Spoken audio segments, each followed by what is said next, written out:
Black heart চ্যানেলের পক্ষ থেকে আপনাদের সবাইকে স্বাগত জানাচ্ছি নিয়মিত আয়োজন। আজ আপনাদের জন্য থাকছে আরিফ আজাদ রচিত প্যারাডক্সিক্যাল সাজিদ প্রথম খণ্ড থেকে নেওয়া একটি অধ্যায়। অধ্যায়টির নাম হলো তোমরা মুশরিকদের যেখানেই পাও হত্যা করো। নীলাঞ্জন দা মনে প্রাণে একজন খাঁটি বাংলাদেশী। বাংলাদেশের স্বাধীনতা মুক্তি সংগ্রামকে তিনি কোনো কিছুর সাথে কম্প্রোমাইজ করতে রাজি নন। সাজিদের সাথে নীলাঞ্জন দার খুবই ভালো সম্পর্ক। নীলাঞ্জন দাকে আমরা ভালোবেসে নীলুদা বলেই ডাকি। তিনি একাধারে কবি, রাজনীতিবিদ এবং সাংবাদিক। আজকে সাজিদের সাথে নীলুদার একটি বিষয়ে আলাপ হবে। কয়েকদিন আগে নীলুদা ব্লগে আল কোরআনের একটি আয়াতকে সন্ত্রাসবাদী আয়াত বলে কটাক্ষ করে একটি পোস্ট করেছে। এ ব্যাপারে সুরাহা করতে নিজ থেকেই নীলুদার বাসায় যাচ্ছি আমরা বিকেলে 4টায় নীলুদার বাসার উদ্দেশ্যে রওনা দিলাম। উনার বাসায় এর আগে কখনো আসিনি। উনার সাথে দেখা হতো প্রেস ক্লাব আর বিভিন্ন প্রোগ্রামে। তবে উনি যে নীলক্ষেতে থাকেন সেটা জানি। নীলক্ষেতে এসে হাজির নীলুদাকে ফোন দিল। নীলুদাকে ফোন দিতেই ওপাশ থেকে সুন্দর একটি রিংটোন বেজে উঠল। রিংটোনে সেট করা ছিল বঙ্গবন্ধু শেখ মুজিবুর রহমানের 7ই মার্চের বিখ্যাত ভাষণ। সাজিদ ফোনের লাউড স্পিকার অন করে দিল। আমরা আবার শুনলাম বঙ্গবন্ধুর সেই চিরচেনা ভাষণটি। বঙ্গবন্ধু বলছে, আমরা তাদের ভাতে মারব, আমরা তাদের পানিতে মারব। এবারের সংগ্রাম আমাদের মুক্তির সংগ্রাম, এবারের সংগ্রাম আমাদের স্বাধীনতার সংগ্রাম। পরপর 2বার রিং হওয়ার পর তৃতীয়বারের নীলুদা ফোন রিসিভ করলেন। সাজিদকে নীলুদা ভালোমতো বাসার ঠিকানা বুঝিয়ে দিলেন। বাইরে থেকে কলিং বেল বাজতেই বুড়ো মতো এক ভদ্রলোক দরজা খুলে দিল। আমরা ভিতরে গেলাম। বলেনি আমরা যে উদ্দেশ্যে এখানে এসেছি সেটা নীলুদাকে জানানো হয়নি। নীলুদার একটি গুণের কথা বলা হয়নি। কবিতা লেখা, সাংবাদিকতার পাশাপাশি নীলুদা খুব ভালো ছবি আঁকে। আমরা ঘরে প্রবেশ করা মাত্রই বুড়ো লোকটি আমাদের সোজা নীলুদার রুমে নিয়ে গেল। মনে হয় ওনার উপর এই নির্দেশটাই ছিল। আমরা নীলুদার রুমে এসে দেখি উনি ছবি আঁকছেন। মুক্তিযুদ্ধের ছবি প্রায় আঁকা হয়ে গেছে। জলপাইরাঙা পোশাকের একজন মিলিটারির বাম হাতে একটি রাইফেল। একজন অর্ধনগ্ন মহিলার চুল খোলা। মহিলা বেঁচে নেই। মিলিটারিটা মহিলাকে টেনে নিয়ে যাচ্ছে। মনে হয় ভাগাড়ে নিক্ষেপ করবে এরকম কিছু। পাশে একটি ডাস্টবিন টাইপ কিছু। 4টে কাক বসে আছে সেটার উপর। জৌনুলের দুর্ভিক্ষ ছবিটার মতোই। আমাদের দিকে না ফিরেই নীলুদা বললেন, কিরে এত ঘটা করে দেখা করতে এসছিস যে? সাজিদ বলল, ওমা তোমার সাথে দেখা হয় না কতদিন, দেখতে মন চাইলে বলে চলে এলাম। ডিস্টার্ব করেছি বুঝি? আরে না, তা বলিনি। এইটুকু বলে নীলুদা ঘাট ঘুরিয়ে আমার দিকে তাকাল।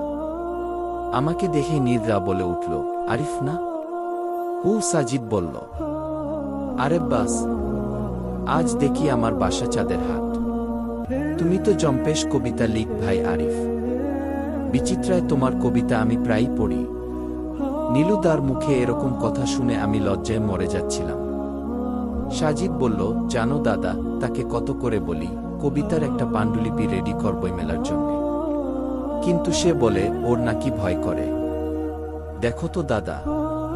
নীলুদা বলল, হ্যাঁ, পাণ্ডুলিপি তৈরি করো। একবার বই বের হয়ে গেলে দেখবে ভয়টয় তো সব দৌড়ে পালাবে। তোমার লেখার তার হাত দারুণ। আমি পড়ি তো। বেশ ভালো লিখো। সাজিদ বলল, দাদা ওটা কি মুক্তিযুদ্ধ কেন্দ্রিক ছবি যেটা আঁকছ? নীলুদার উত্তর, আচ্ছা দাদা, মুক্তিযুদ্ধ নিয়ে আমার বিশেষ পড়াশোনা নেই। তুমি তো আবার এই লাইনের। আজ তোমার কাছ থেকে মুক্তিযুদ্ধের গল্প শুনব। নীলুদা মুচকি হাসলেন। তুলির শেষ আচটখানা দিয়ে খাটের উপর উঠে বসলেন। আমরা দুজন ততক্ষণে 2টি চেয়ারে বসে পড়েছি। বুড়ো ভদ্রলোকটা ট্রেতে করে কফি নিয়ে এসেছেন। নীলুদা কফিতে চুমুক দিতে দিতে মুক্তিযুদ্ধ গল্প বলতে শুরু করলেন। 1971 সাল। পশ্চিম পাকিস্তানের হাতে নির্যাতিত নিষ্পেষিত বাঙালিরা। যখনই তারা নিজেদের অধিকার আদায়ের জন্য সোচ্চার হয়েছে, তখনই পাকিস্তানিরা বাঙালিদের উপর চালিয়েছে অত্যাচার নির্যাতন। নীলুদার কণ্ঠ ভারী হয়ে এল। মুক্তিযুদ্ধের আলাপ উঠলেই উনি এরকম আবেগকেন্দ্রিক হয়ে যান। তিনি বলে যাচ্ছেন, এই অত্যাচার নির্যাতনের মাত্রা এতই ভয়াবহ হয়ে উঠল যে বাঙালিরা শেষ পর্যন্ত নিজেদের এবং নিজেদের মাতৃভূমিকে রক্ষা করতে অস্ত্র হাতে তুলে নিতে বাধ্য হল। তখন চলছে উত্তপ্ত মার্চ মাস। হাজার বছরের শ্রেষ্ঠ বাঙালি, বাংলা ও বাঙালি জাতির কর্ণধার, ইতিহাসের বরপুত্র, জাতির জনক বঙ্গবন্ধু শেখ মুজিবুর রহমান রেসকোর্স ময়দানে সশস্ত্র যুদ্ধের ডাক দিলেন। সাজিদ বলল, দাদা তোমার ফোনের রিংটোনে শুনি তো। আমরা তাদের ভাতে মারব, আমরা তাদের পানিতে মারব। বাবারে, কি সাংঘাতিক কথা! নীলুদা কপালের ভাঁজ দীর্ঘ করে বললেন, সাংঘাতিক বলছিস কেন? বরং বল, এটিই হলো বাঙালির মহাকাব্য। সেদিন এরকমভাবে বাঙালিদের অনুপ্রাণিত না করলে আমরা কি স্বাধীনতার স্বাদ পেতাম? তাই বলে মেরে ফেলার কথা? এটা তো আইন হাতে তুলে নেবার মতো। সাজিদ বলল। নীলুদা বলল, যেখানে নিজেদের অস্তিত্বই বিলুপ্ত হবার পথে, সেখানে তুই আইন বানাচ্ছিস? যুদ্ধের ময়দানে কোনো আইন চলে না। তারপর শেখ মুজিবরের সেই ঐতিহাসিক ভাষণে উদ্বুদ্ধ হয়ে বাঙালিরা ঝাঁপিয়ে পড়ল যুদ্ধে। আমি বললাম, তারা পাকিস্তানিদের মারল এবং মরল, তাই না? হ্যাঁ। যুদ্ধের পরে আমরা তাদের ভাতে মারব, পানিতে মারব, অথবা যার যা কিছু আছে তাই নিয়ে যুদ্ধে ঝাঁপিয়ে পড়ো, এরকম কথার জন্য কি শেখ মুজিবরকে কি জেলটেল খাটতে হয়েছে? বা কেউ তাকে সন্ত্রাসে উস্কানিদাতা কিংবা খুন মদদাতা বলে ব্লেম করেছে?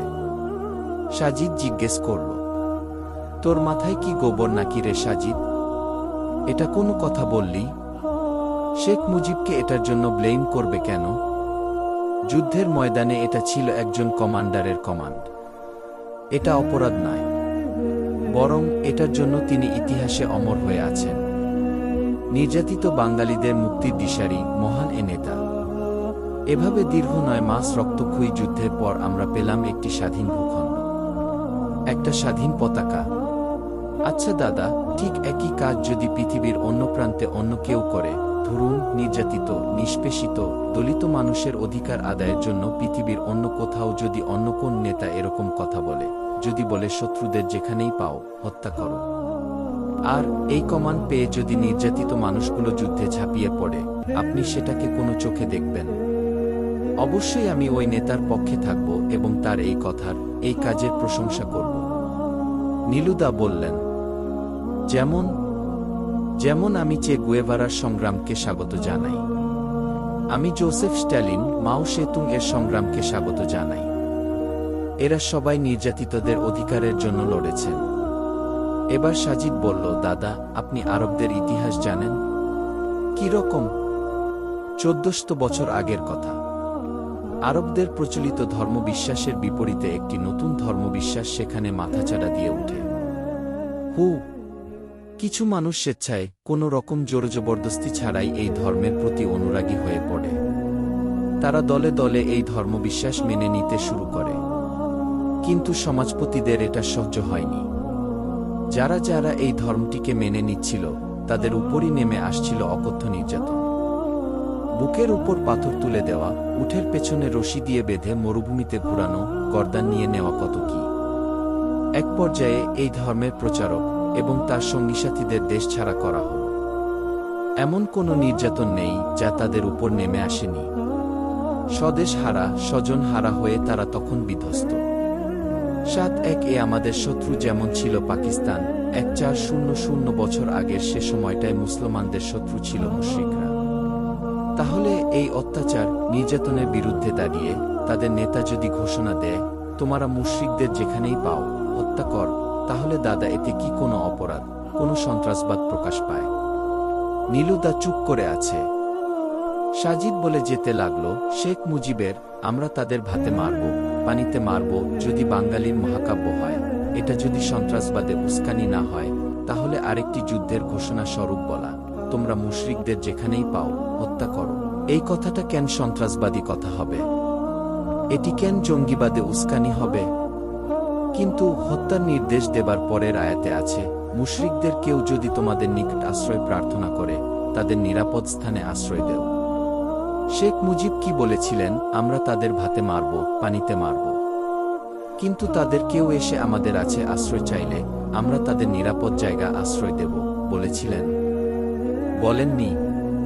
পৃথিবীর কোনো কমান্ডার শত্রুদের এরকম নিরাপদ দেবার কথা বলেনি, বরং নির্দেশ দিয়ে দেখা মাত্রই গুলি করার। আমি বললাম, হু। সাজিদ বলল, দাদা, কোরআনে আরও আছে, কেউ যদি বিনা অপরাধে কোনো ব্যক্তিকে খুন করল, সে যেন পুরো মানবজাতিকেই খুন করল। এরকম একটি কথা পৃথিবীর কোনো মানুষ, কোনো নেতা, কোনো গ্রন্থে কি আছে? নেই। ৭-১-এর পাকিস্তানিদের মারার ঘোষণা দিয়েও শেখ মুজিব যদি আপনার কাছে মহানায়ক হন, তাহলে ১৪০০ বছর আগে এরকম ঘোষণা আরেকজন দিয়ে থাকলে তিনি কেন আপনার চোখে খলনায়ক হবেন, অপরাধী হবেন? একই কথা, একই নির্দেশের জন্য আপনি একজনকে মহামানব মনে করেন, অন্যজনকে মনে করেন সন্ত্রাসী। কেন দাদা? স্রেফ কি ধর্মবিরোধিতার জন্য? একজন এরকম ঘোষণাকে ফোনের রিংটোন করে রেখেছেন, অন্যজনের এরকম ঘোষণাকে সন্ত্রাসবাদী কথাবার্তা, জঙ্গিবাদী কথাবার্তা বলে কটাক্ষ করে লেখা লেখেন কেন? এটা কি ফেয়ার দাদা? নীলুদা কিছুটা একমত। সাজিদ বলল, দাদা, অনেক নাস্তিককে কোরআনের একটি আয়াতকে অন্য আয়াতের সাথে কন্ট্রাডিক্টরি বলতে দেখেছি, অথচ তারা কোনোদিনও সূরা তওবার তোমরা মুশরিকদের যেখানে পাও হত্যা কর, এটাকে সূরা মায়েদার কেউ যদি নিরাপরাধ কোনো ব্যক্তিকে হত্যা করল, সে যেন পুরো মানবজাতিকে হত্যা করল, এটার সাথে কন্ট্রাডিক্টরি বলতে দেখি না। অথচ সে ভাবলে নেই দুই আয়াত এরকম কথা বলা হচ্ছে। একবার মেরে ফেলতে বলছে, একবার বলছে মারলে পুরো মানবজাতিকে হত্যা করার মতো চরম পাপ হবে। কিন্তু নাস্তিকরা এই দুটোকে এক পাল্লায় এনে কথা বলে না। কেন বলে না? কারণ তারাও জানে দুটো আয়াত নাজিলের প্রেক্ষাপট সম্পূর্ণ ভিন্ন। এই দুটোকে এক করে বলতে গেলেই নাস্তিকরা ধরা পড়বে, তাই বলে না।